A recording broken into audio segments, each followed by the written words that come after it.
Welcome back to the most audacious EMS podcast on planet Earth, the Paramedic AF Show. We're here to challenge, encourage, and sometimes hurt your feelings. This isn't for the weak, the woke, or the apathetic. This is a show for the ones who show up and give a damn, the bold and the brazen. So stand up, stay vigilant, and enjoy the show. Hey guys, what's up? Merry week before Christmas. I don't know if we've really talked about if we're going to do an episode next week or not, especially in light of recent events. I don't know if that's really going to happen. I mean, if we do, it's going to have to be like early next week that we record. Yeah. No promises. We'll let you know once we know something, but... Do you want to share?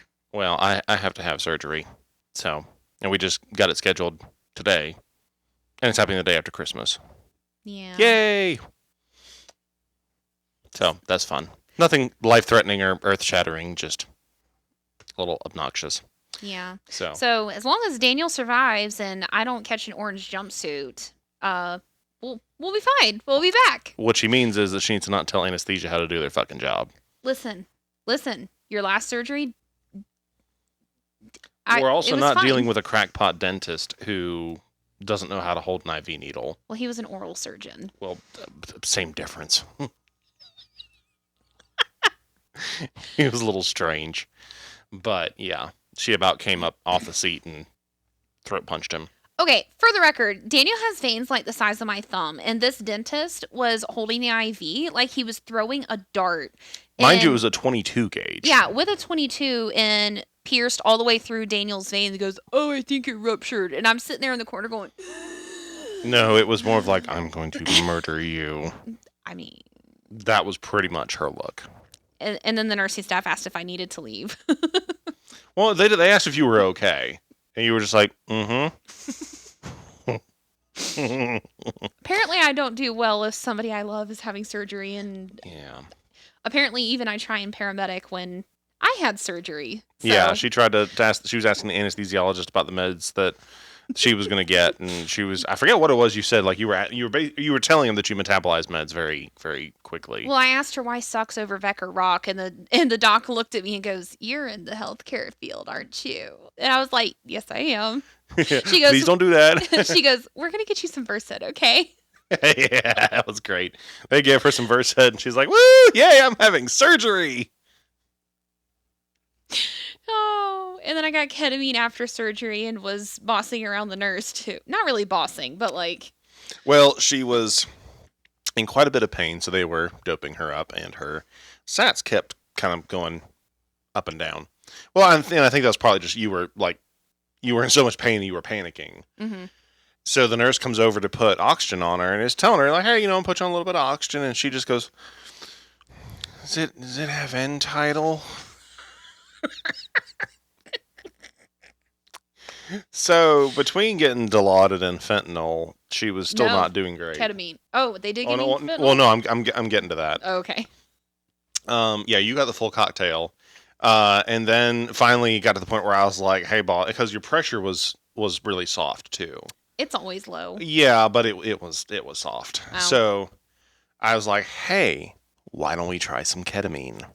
And they're like, "Oh, that's a great idea." That's a great idea. So they gave her some ketamine. And the surgical suite, I think we've talked about this before, but I don't know if we've done it visually so they can see our facial expressions. But where she was having surgery, it was a tonsillectomy. They predominantly had kids back there, so it was decorated mostly for kids. So at one point she needs to go to the bathroom. So me and one of the other nurses are walking her to the bathroom, and like I'm facing her walking backwards. And the nurse is behind her, and Michelle goes, Can we talk about the elephant in the room?" And of course, I'm thinking like, what the fuck is about to happen? What revelation are we about? Like, are there bodies hidden somewhere? Like, I didn't know what was about to happen. So anyway. Mean. There was an elephant painted down the hallway. Yes, there was an Well, so she said that, and I'm just like, "What are you talking about?" And the nurse behind her just starts laughing, and she points past me, and I look, and sure enough, there's a fucking like huge elephant sticker on the wall, and yeah. And then she got pissed at me for going into the bathroom. You couldn't stand without help, so I wasn't going to let you just You wouldn't let me wander. pee by I myself. wasn't going to let you wander around in the bathroom by yourself, like, Oh not yeah, because happening. I was gonna get lost with four corners. I was more worried that you were going to get lost finding the floor, but Such an ass. We don't handle surgery well, is a long story. no, we short. don't. No, we don't. So, yeah. But anyway, so it's just this is the 2 years for surgeries for the Mooring household. Yeah. It'll be Anyways. okay. So, today we're doing something a little more open-ended. We're doing a full Q&A session. We haven't done this actually for a while. We've done some like, one-off, somebody, sent us a message, we want to talk about it. But this is actually going through a post that, when did we make this? It was a while ago. Yeah, this was a couple weeks ago. This was November 27th. But we got some interesting questions here, so we're just gonna go do however many of them we can do in 50 something minutes. We try to keep it to about an hour. Let's see. Which one do I want to start with? The first one. We don't have to. But I want to. Okay. One, All right. it's number one on the top of the list. But you like the even numbers. I know, but I also have a lot of thoughts on this. So let's start the second one. No. Okay. So this is from Joker WSSB on TikTok. How do you feel about, quote, EMT-Medic dependency? I have worked a few different 911 systems, and the same problem seems to be medic dependency, which I feel this is a problem that medics have created ourselves due to paragod complexes. And I asked him to clarify. I was like, are you meaning EMTs that are dependent on their medics or the other way around? And he said EMTs dependent on medics. So I'm kind of wondering, and if you're listening to the podcast, where are you? I should have asked this before we started today, because I would like to know where you are and kind of how the 911 system is set up, because I feel like in this area, we have so many services that are primarily BLS. We don't really have as much EMT-Medic dependency as what this sounds like. Because, there's several services in the area that have statistically not enough ALS QRVs or even ALS transport units that are able to actively back up the EMTs. And there's one service that we live closest to that I can't tell you how many times I've heard the EMT units, like when we did hospital clinicals, the EMT units would be bringing in an absolute shit show to an inappropriate facility. And I'm like, why the fuck is this BLS? Why is this here? And I have that rapport with them that I'm like, hey, what happened? And I can't tell you how many times they told me, like, either, oh, well, we called for ALS, they got on scene, they're like, I'm not writing this. Like, why? Why did you call me? Because it's very ALS, and they still refuse to write the call. Or you have the units that are like, when ALS comes, it's always an attitude, they still refuse, so I just don't call anymore. And we have seen that a lot between TikTok, some of the videos that we've shared, and also experience with other crews that, for example, when the EMTs are yelled at by the medics for either calling for ALS or, trying to help with EKGs or IVs or something, they get yelled at. Well, immediately the EMTs are just like, oh, well, I'm not going to do that anymore. And that's a problem. Well, I think what he's going for more here is the EMTs that can't function without a medic telling them what to do. And I think that's more because he's saying I feel this is a problem that medics have created ourselves due to paragod complexes, where we have to always either do everything or have everything done our way, that we don't allow EMTs to be creative and learn how to do the things themselves. Well, some of it, I think, comes down to you have so many academies popping up nowadays that kind of teach the bare minimum, that sometimes you have the brand new EMTs that aren't confident in the skills that they can do, like regardless of a paramedic. They're uncomfortable even with another EMT. They're just like, more experienced EMT tell me what to do because I don't know what I'm doing. Like, we need to be harping on education initially, but also continuing education in the field. Mm-hmm. Now, when it comes to the paragod complexes, do see that a lot. And I mean, I personally think those paragods need their teeth kicked in because we're not helping ourselves. What? I love how your comment about that got censored on TikTok. I know, and I said in response to somebody Fucking that algorithm. that the paragods need their teeth kicked in, and they said that I was promoting violence, and I was like, I didn't threaten anybody per se. just use a bag of saline. It doesn't leave a mark. It's fine. Won't necessarily take out teeth though. No, but I mean, still does the job. I mean, yes. Anyway. So when it comes to the paragod complexes, that is something that is just going to have to be addressed in general. The paragod, my dick is bigger and my shit don't stink, like that in and of itself needs to stop. But we also have the critical care EMTs that think their shit don't stink either. And I think it's just an ego problem all the way across the board where no one is perfect. No one is above reproach. Everybody is going to screw up at some point, and we all need to work on our communication. We need to not be dependent on each other. You need to be able to be an independent practitioner, but also know how to work within a partnership and work within a team. Well, and if you're an EMT who actually wants to do more and cares about growing and expanding your skill set, you need to be having conversations with these medics. If they're especially if they're your regular partners, you actually need to sit down with them and say, "Hey, this isn't working. Mm-hmm. I want to actually be able to learn and actually be able to help you so that you're mentally freed up to do what you need to do." And if you have a medic who's not willing to listen to that conversation, then try to find a different partner. See if you can figure something out with your supervisors to get a new partner assignment, because clearly this isn't going to work anymore. Mm-hmm. But on the flip side of that, something I've seen a lot of, especially the video that we did, or that I did about EMTs not having to walk on eggshells. Mm-hmm. I've loved the responses because there's a lot of that we need to talk about. We need to talk about the verbal abuse that goes on from paramedics to EMTs, and sometimes the other way around. But we need to delve into that. We need to talk about that more. But what I started to see some in there, and I've seen it in person a decent number of times. But the EMTs who say, "Well, I got yelled at a bunch, so I just stopped helping." Mm-hmm. And no, there's a difference between going out of your way to make things to go above and beyond. To go above and beyond, but also doing things that specifically are making the medic's life easier. Mm-hmm. Like if you're one of the EMTs that normally likes to set up a saline flush for them, let's say. I know it sounds like a silly example, but I've seen that so much. And I used to do that too. I used to be that guy. Not that there's anything wrong being that, but as a medic, I said, no, I'm good. Because when we were going through school, we were taught day one doing IVs, have a system that works for you and do it every single time. So I like doing all my IV stuff on my own, not because I don't want help or I think I'm too good for help. Mm-hmm. I just have a system and I know where I put things usually.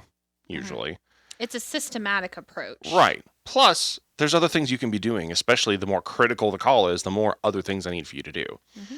So stuff like that's just I guess ancillary stuff. Okay, cool. You don't want to do that for them? Awesome. Fine. They can do the work themselves because that's their fucking job. But I want to check that attitude. And I'm not just saying this as a medic lecturing basics. I'm saying this as a former EMT basic lecturing basics. Don't let that bitterness, that frustration be taken out on your patients. Mm-hmm. All right. Your patients don't deserve that laziness. That laziness isn't right. All you're doing is mimicking the egocentric attitude of the paragon that pissed you off. Mm-hmm. Well, and also, if you're not, like Daniel was saying, it's one thing to not go above and beyond for the provider that is being a raging ass to you.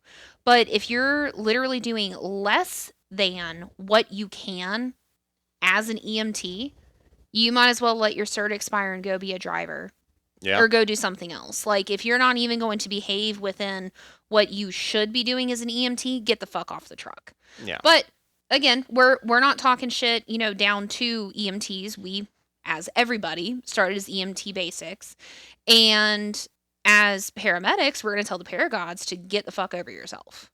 And I'm totally fine with, like, everybody talks about, oh, we're in this to make a difference, and your driving force should be that you want to help people. I'm not gonna lie, a big driving force for me getting my medic was I wanted to be able to do more. I wanted to be able to help people more. That is true.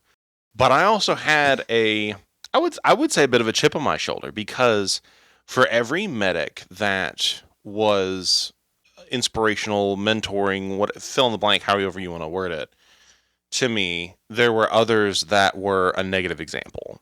Mm-hmm. And there were ones where I said, I want to prove that motherfucker wrong. Mm-hmm. I want to be the exact opposite of what that asshole is and what they do and how they treat people, how they treat their basics, all of it. Mm-hmm. That's very powerful. That's very powerful motivation. So it's okay having a little bit of that darker, I forget what the term is for it. There's a bunch of different terms, I guess, that are in pop sci about it. But it's okay to have those negative motivations in a sense, because sometimes that pisses you off enough that you keep working harder.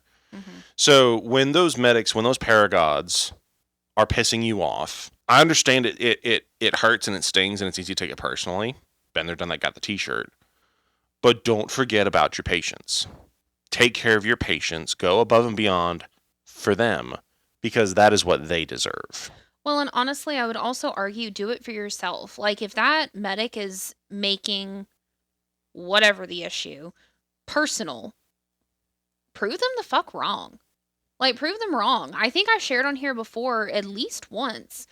The first time I started the process of going to paramedic school in another state, the director, I was the only female in my cohort. I was the only non-firefighter in that cohort. It was a fire-based state. And he basically took me to the side and told me that I would never last in this field. I would never do good. I wouldn't pass paramedic. He had no confidence in me. And he told me that because I had such little experience compared to everybody else, that I was not allowed to ask questions in class, that I should write down my questions, and I could meet with my instructor after class. I obviously did not finish paramedic school there. We split mutual ways and I finished a different degree within the medical field. To say that lit a passion fire under my ass more than I already had is probably an understatement. And I can't wait. And I hope I have the opportunity one day to prove to, I mean, I'm already proving him, but I want to say to his face that he was fucking wrong. And for knowing how to read people, he was a fucking idiot. Yeah, he's going to probably die miserable and alone. I mean, he's old enough. Not wishing that, just... It's factual. That's what happens to people like that. I mean, honestly, he was old enough 8 years ago. Just saying, statistically, with how, long people live, he was old 8 years ago. Sorry. Anyways. Let's move on to... I'm going to skip down to another question that I think kind of piggybacks on this a little bit. It's from MandaCat05. Let's talk about what it takes from a service and individuals to make great FTOs, field training officers, for those of you who don't use that terminology, FTOs/preceptors. So... Hold on, I'm going to need to caffeinate for this one. Seriously, late in the day. Mm-hmm. If I caffeinated now, I wouldn't sleep for the next, week. I forgot it's 2 o'clock, but it's fine. I have so many thoughts about this. Well, let's start with what it takes from the individuals. Because there's a two-pronged question. What does it take from the individuals and then from the service? Yeah. Well, I have so many thoughts on it. In general, I would say new providers, EMTs less than a year, maybe even 2 years, should not be FTOs. Paramedics less than 2, maybe 3 years should not be FTOs. But I feel like a hypocrite because even in my early days, I was always an FTO. And I feel like there should be a general time, like length of service, experience, because the provider needs to be comfortable in their role as a provider before they're able to teach somebody else. Because something that we've consistently heard, it was actually in a message conversation I had with somebody. EMT has been in the field for 4 or 5 years. She's now doing paramedic ride time, and her paramedic FTO has had his cards for 5 months. And she said that they went to work a cardiac arrest, and it basically turned into he was telling her, no, no, you're not doing this. I'm going to do this. I want to do this. And it's like, no, an FTO should be able to look at a patient and allow the student to get the experience and not put their education and opportunities before the student. So if that requires, the said paramedic or EMT needs to have a certain number of experience, at a 911 service so they can get that experience before they can teach somebody else, then so be it.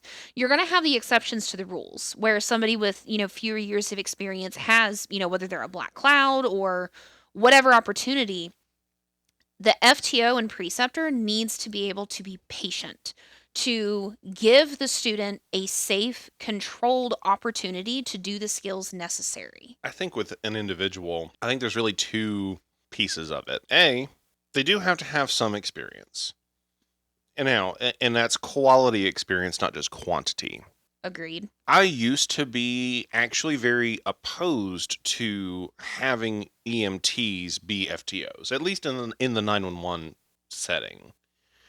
And I'm still on the fence about it. I think it's more context driven, honestly. I'm still not 100% sold on it. And not because I think EMTs are stupid or can't do anything, but ideally, when you have medics doing the precepting, it's because as a medic you should be a basic first. So you should be able to teach that basic everything they need to know to be a quality basic, and also how they can help you and cooperate with you during critical calls. Because it's, in my opinion, an EMT is most essential the sicker a patient is. Yeah. Because, okay, they can't do all of the flashy things that we can, but they do some of the most crucial stuff. Some of the just basic, bare bones, critical shit those guys can do. I've heard stories from like old EMTs who were like, yeah, we didn't have a hospital in state that we could go to. We had to transport like 3 counties over with critical patients with nothing but bandages and a BVM. Like, obviously, we can do a lot more than that now, but EMTs fill a very critical role. But that aside, as far as the level of certification, but I think the two sets of qualifications on an individual level need to be: A, you need to have some experience, quality experience. You need to be high. This is where reputation comes into play. You need to have a solid reputation as an EMT to be able to be an FTO. But with that, you also need to have the personal disposition to do it. You need to be, if you're just like, if you just want the status of being an FTO or you just want the pay raise, fuck off. You don't belong in that. That's that because at that point you're not, all you care about is just cranking out people. You need to actually have the character qualities of an instructor. You need to be someone who is comfortable mentoring people and being patient with people. You need to be someone who remembers where you came from, and also realize that not everybody learns the same way, at the same speed, at the same time. I would definitely say, like, if you explain something one way, especially when it comes to pathophysiology, and they just don't understand, it might not be that they're stupid. It might literally be the words that you're choosing. Like, yes, how does the heart pump? There is literally like a scientific, like, process, but it might be the words that that's a very like vague generalized example. Yeah. But like it may literally be the way you're describing it. It may be that talking about it is not going to work, and the EMT, the student, the new hire, paramedic, EMT, whoever, needs to physically do it. Or maybe there's somebody that needs to draw it out. Okay, get them a fucking sheet of paper. Like, what is it going to hurt? Yeah. So you have to understand your job well enough that you can also explain things in a different way. The uses of medication, pharmacology, for example. Be able to talk about medicine like mag or calcium that is used for several different conditions, or glucagon for a diabetic, but also for choking. Be able to, even if it's not in the protocol, have conversations and be like, this is how it affects the body. This is why it's used here, here, and here. But we need to look at the whole picture. So, yeah, I mean, and I would say that your disposition is more important than the years of experience. Yes. Because there's a lot of very seasoned people who beat their chest and say, I should be the one doing things. I should be the one in charge. I should be the one teaching. Mm-hmm.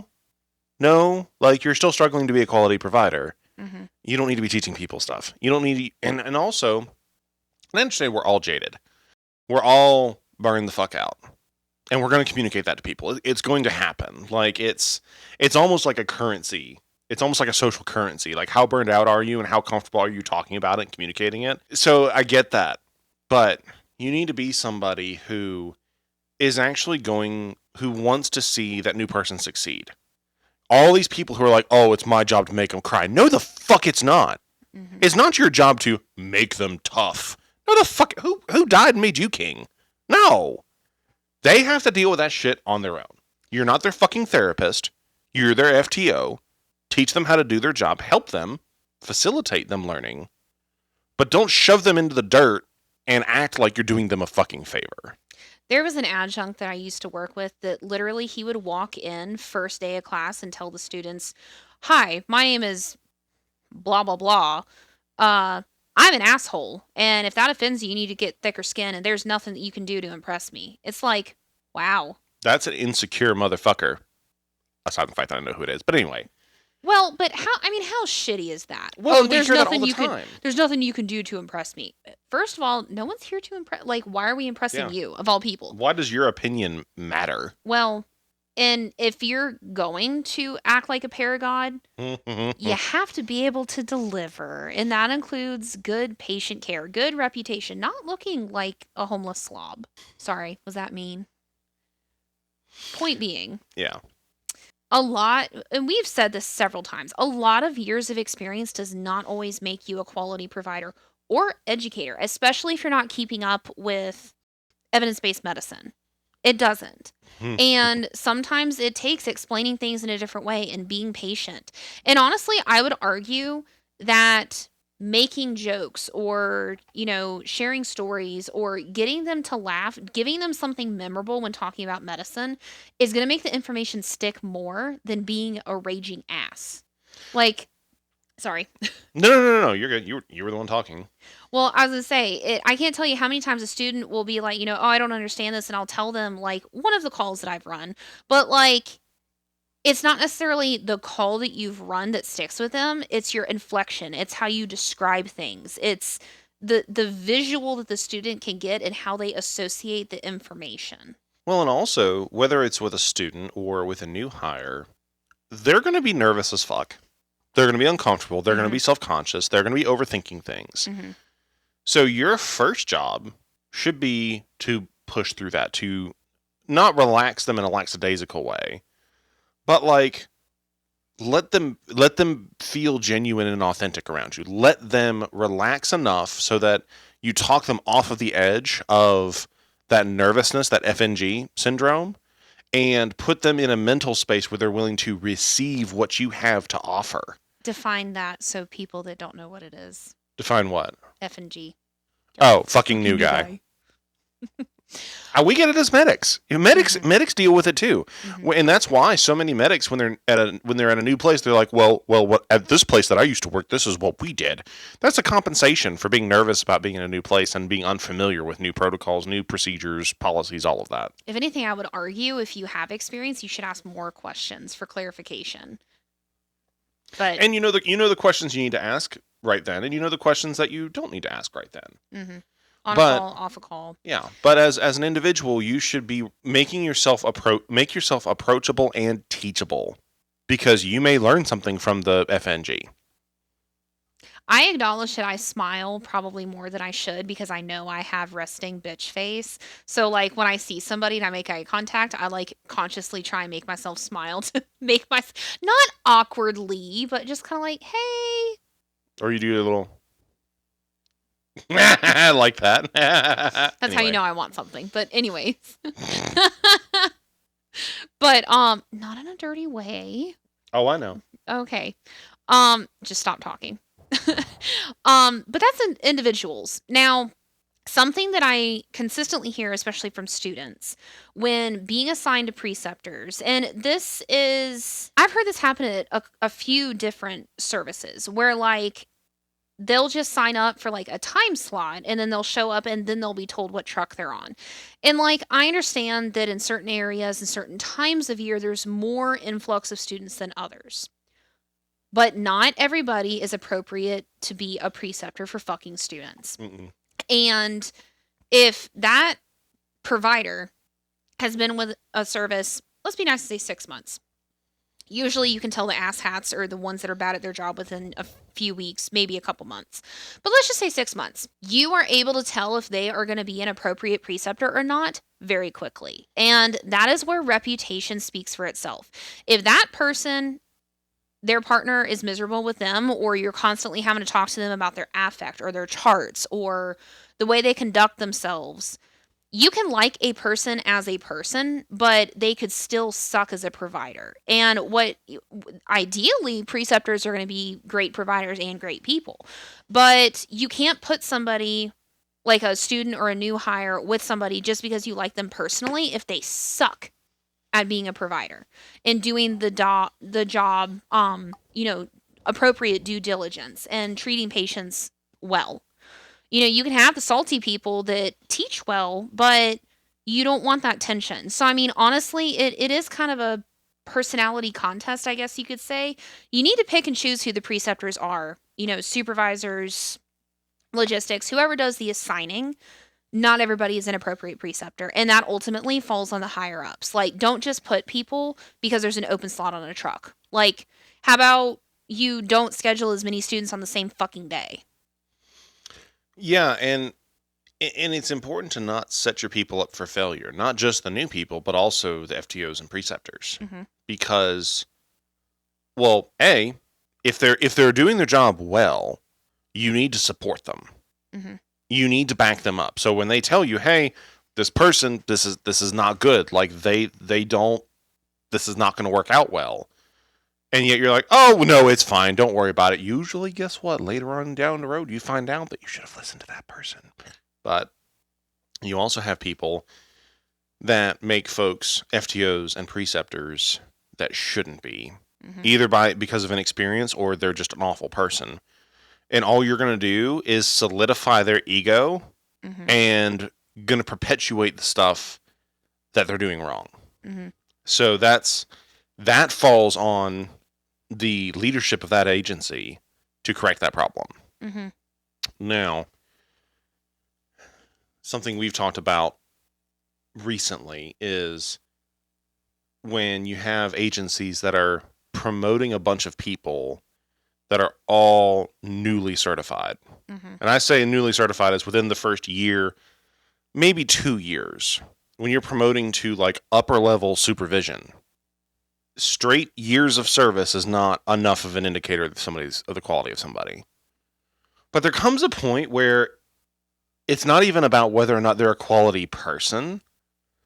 You're setting them up for failure because, let's face it, as a medic, for 99% of the people, it takes you a solid 2 years just to get comfortable being a fucking paramedic. Yeah, I think statistically it's 2 to 3 years. And if you're I think the example we used was taking a paramedic that has been certified less than 6 months and putting them on a QRV and saying, good luck.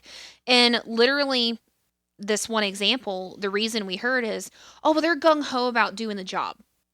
Okay, just because they're a yes person and you like their personality because they're a people pleaser does not mean that they're ready for that.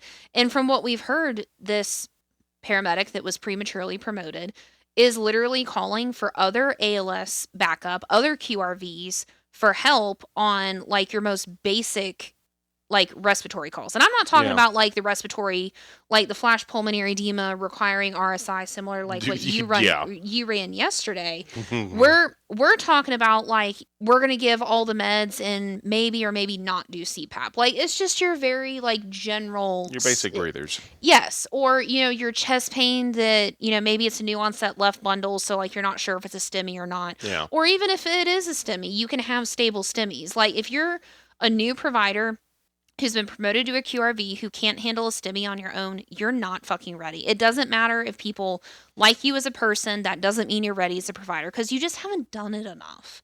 Well, and also nepotism becomes a problem with this too. Yes. Because and it's I think that family members should be able to work together. I don't think that you should outright restrict people saying, "Oh, well, so and so's a supervisor here, so you can't work here." Just not on the same shift. I just I have a problem with that. But when you're stacking the deck, it's a little questionable. Yeah. And it's not, and I don't blame the people that get promotions in those kinds of situations because they're living their life with what's in front of them.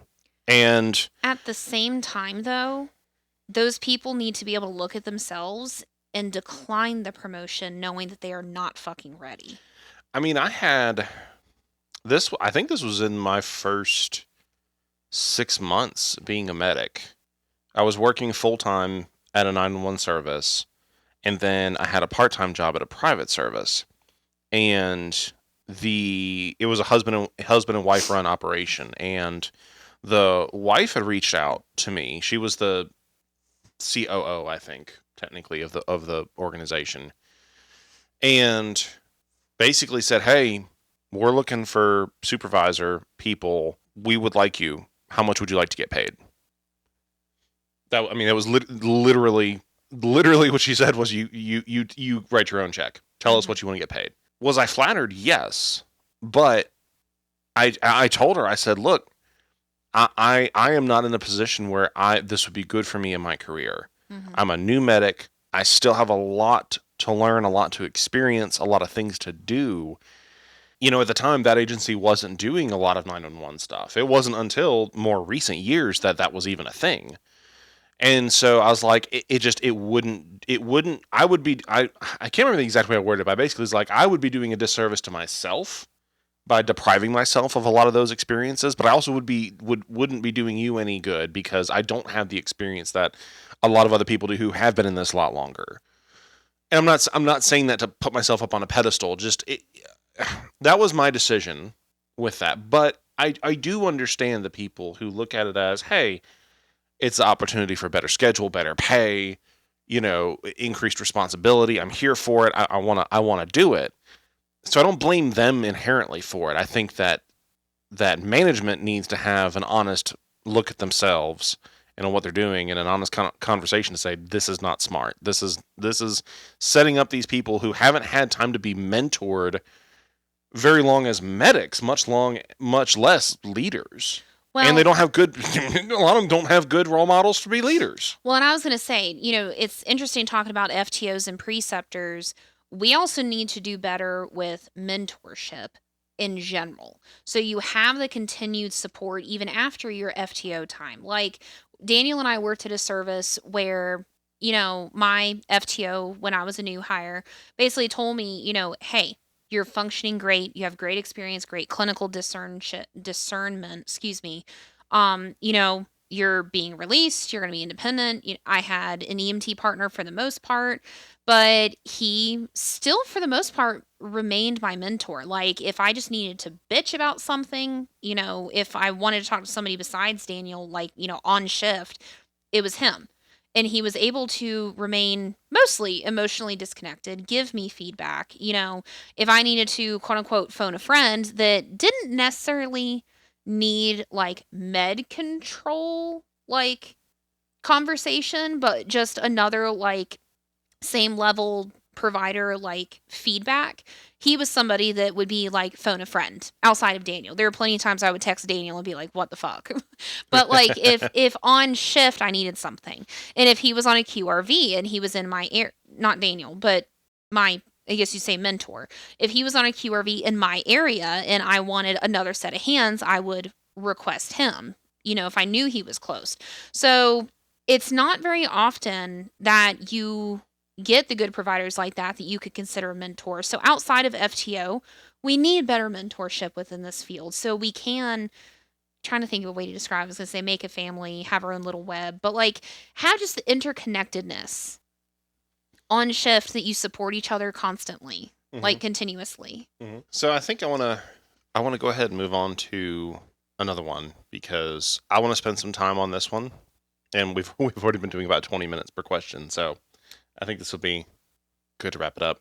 This person asked 2 questions, but I want to do the second one right now. The first one we'll delve into another time because we've had some other questions about that, so that'll be a separate episode. But the second question from this person, C Hatton 74. Another idea is to look at ways to recruit different age populations in various services. Wife and I just started EMS once our kids grew up. I think they may be asking from a slightly different perspective than what I would normally say. I think that if you're talking about how agencies recruit people from the older, I say older, from the middle-aged demographic versus say the younger, new high school graduate, new people in their early 20s. I think it's a little bit easier recruiting folks who were middle-aged because most of them want stable pay, stable benefits, guaranteed retirement, and to be left alone. I think that's pretty much because they already, that was a generation brought up by the products of the Great Depression. So they're just most folks in the say the 40 plus age range are just thankful to have a good job. I was gonna say I'm wondering kind of what it is because then you're also or what age range we're kind of talking about because then you're also balancing EMS is a very hard job on the body. And so I would like to refer to a guy that went to paramedic school with me. So this gentleman was 68. I think we talked about him last time. I don't think we did. Oh, as a community medic, yeah. Yeah, As yeah, we community did talk medic. about him some. So he was 68 when he started paramedic school. He had not graduated, retired as an engineer, like had his own company, like it literally he got bored, went to a local college and said, EMT, 1 semester, let's go. Ended up liking it and went, paramedic, 4 semesters, let's go. And here we are, a little while later, and I ran into him last week and I'm like, oh my God, you're here. Like, it's been a while. He's like, yeah, I just had my 70th birthday. And I'm like, oh my God. And I remember while we were going through paramedic school, him talking about he loved the medicine. He loved the social aspect of getting to know patients, but not having to stick around with them. And his complaint was he didn't think his body was going to be able to handle it physically. So he started a local 911 service because he wanted to do his years of service before going to community medic. Well, when I ran into him last week, or I guess 2 weeks ago now, I asked how it was going, and one of the instructors that we mutually had beat him to the punch and said, he's already figured out how to get the fuck out of here. I was like, oh. And it had nothing to do with his love or hate of the job. It came down to a physical thing. Granted, he's 70, so that's way up in the age range. So I think it's also going to depend on what age range we're kind of talking about for the recruitment, because there is an inherent physicality part of this job that as we get older and how hard this job is just not going to jive well with certain age groups. Well, and I think too a problem that we have is, as of right now, the majority of the senior workforce, because of the folks who have already retired, the majority of the quote senior workforce is in the 30 to 40 year old range. Maybe 30 to 50. We'll say that. And then you have the 18-year-olds. Yeah, the children. But I think where you have a lot of butting heads and this problem is just getting worse as our age group of medics is getting older. Is there's the condescending these youngsters, they just don't have any work ethic. They just don't know how to stick it out and how to work hard and just do the job and go home. I think that's because they saw how unfulfilling that can be.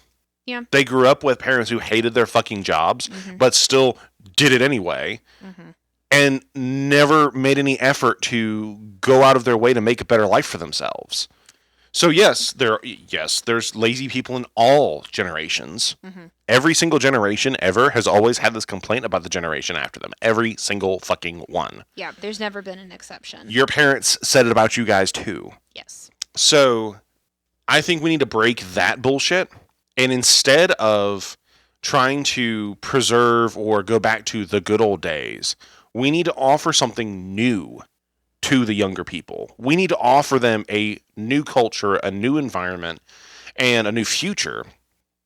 That no, it doesn't need to be, oh, it's okay. We're gonna coddle you and help you through this and hold your hand and it's gonna be fine. No. We need to give them a sense of meaning, of purpose, and we have lost that completely in this industry.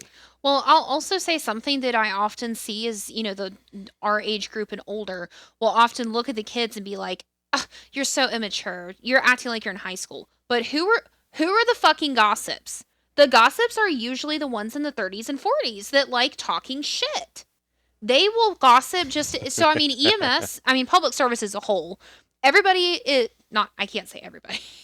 But there's a lot of sleeping with each other, married or unmarried in a relationship, talking shit, gossiping, being two-faced. There's a lot of that. So, like, when it comes to recruitment, I mean, ultimately, you can sum it up into one word: culture. And there's so much to it because if everybody's going to keep acting like everybody's in high school, like you're going to have the people that actually care and don't act like that say, "Fuck you, I'm not putting up with this." Well, and half the people that are complaining about it, what did they do when they were in high school? They were fucking, they were doing drugs, they were drinking, they were doing all this dumb shit. Hmm.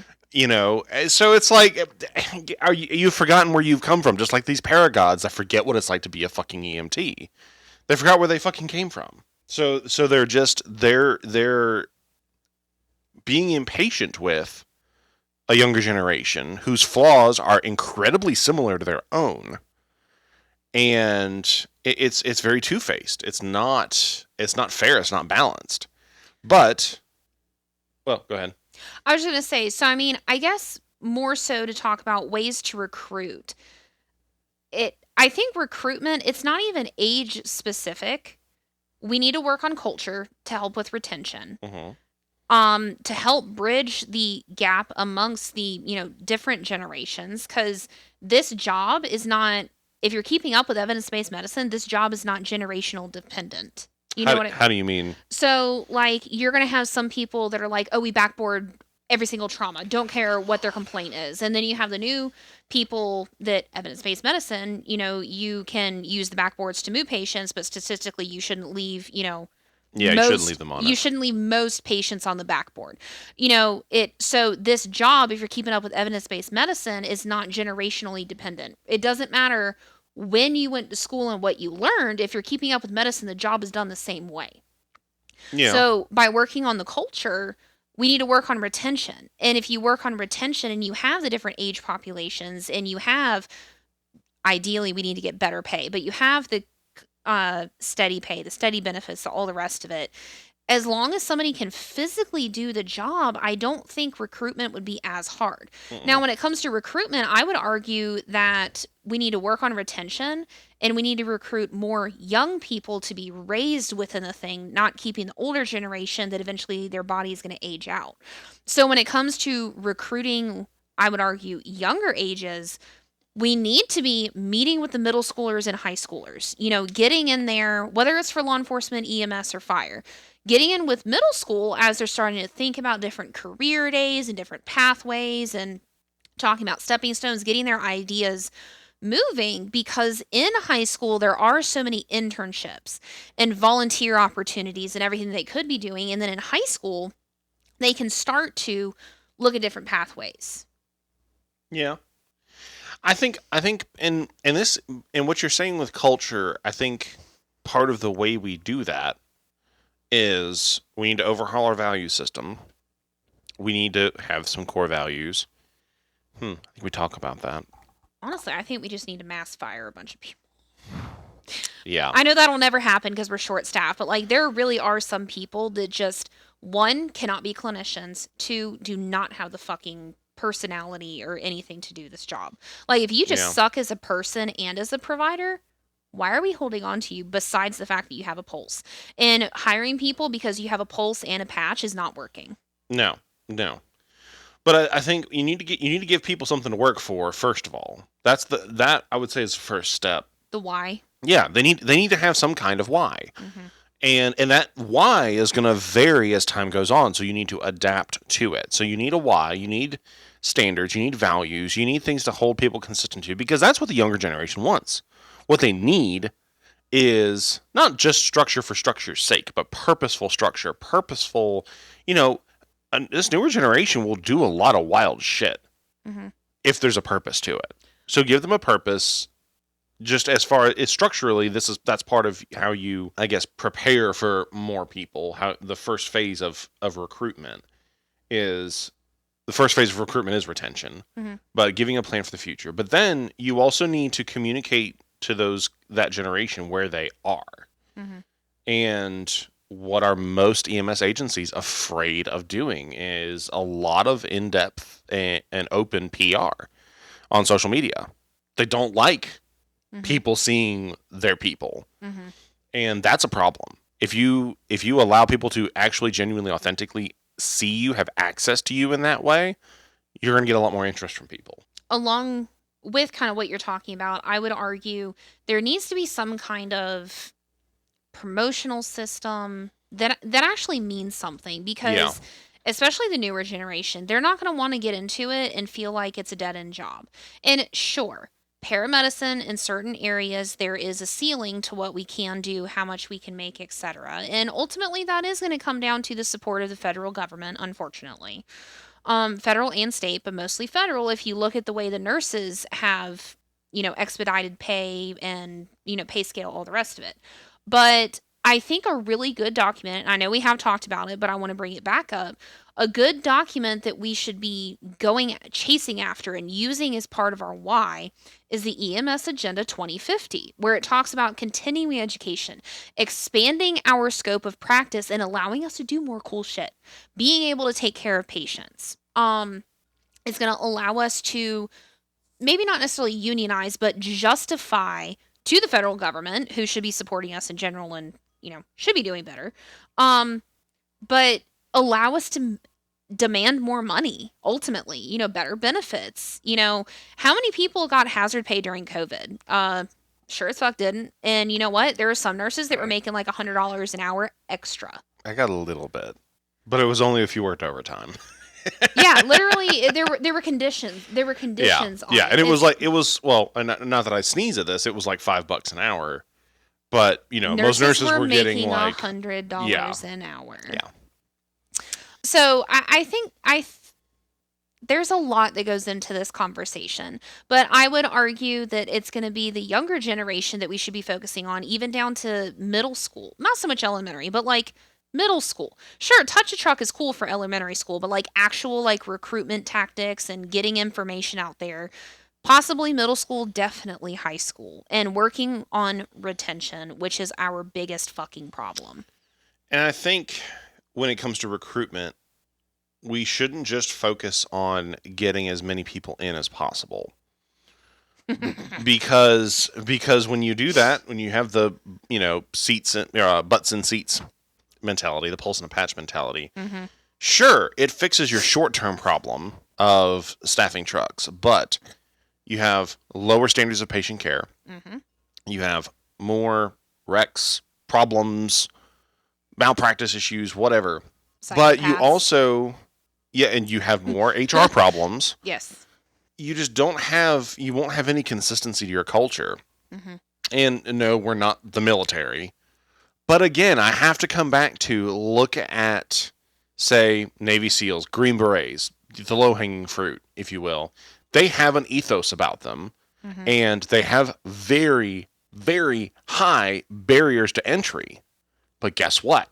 They have, typically, historically at least, so many people that want to get in there. Well, Why? Because it's hard. Well, and if I tell you, picture Marine, picture a Navy seaman, huh? In Army infantrymen, like when you name these things, we all have like a general image in our head because of their expectations. Mm-hmm. There's no general expectation in EMS because No. they will take everybody. Yeah.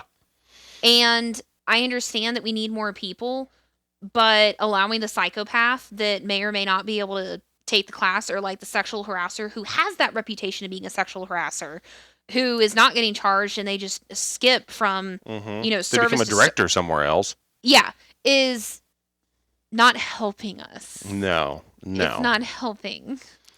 So yeah, I think everybody's so concerned with the problems of, you know, the kinds of recruits available that we forget what we need to be doing to attracting.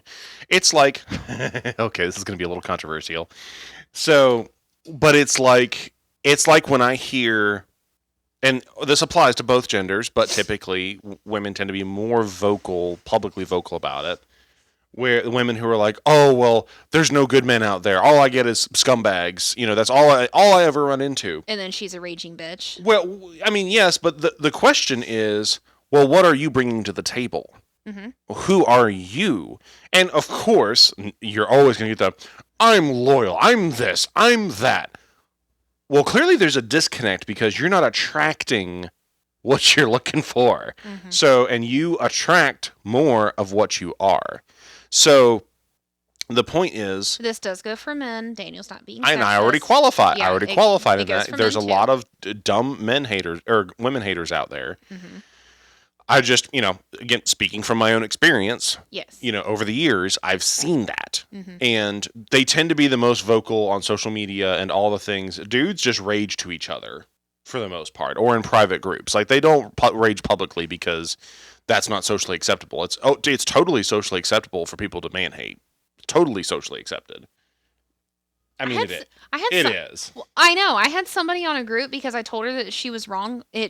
Whole long story. She literally told me I was a man hater, and I went back and I reread my comment. I was like, But no. I didn't even mention males in my response. Where did you get that I'm a man hater just because I told you that you were wrong? Mind you, it was a female. But in this gets into law of attraction, and we can go off on a whole rabbit trail about that. But the question That's a we good need to be asking conversation. about ourselves when it comes to recruitment is, what is it that we're actually offering? Mhm. Not just what we say, but what are we actually offering people? And what is our fucking reputation? Because reputation does speak for not just you as an individual, as a preceptor, as a provider, but there is a general reputation that encompasses services. And whether you want to acknowledge it or not, that's what people see when they go. Like, if you have the reputation of, you know, high base pay, but shit service, you're going to get the people coming to you that just want the money and have no intentions of doing a good job. And they never end up staying very long anyway. Well, that too. Because the moment they can get a higher paying job somewhere else, guess what? They're going to fucking take it because that's all they give a shit about. Because you're not building the loyalty outside of just pay. Like, yes, money does technically matter because, you know, cost of living is hella high. But, like, it's okay to not work for the highest paying service if you're getting something else out of it. If the culture is good, if you feel taken care of. Kind of like we're experiencing in life right now. Very much so. Yeah. Well, we only got through 3 questions.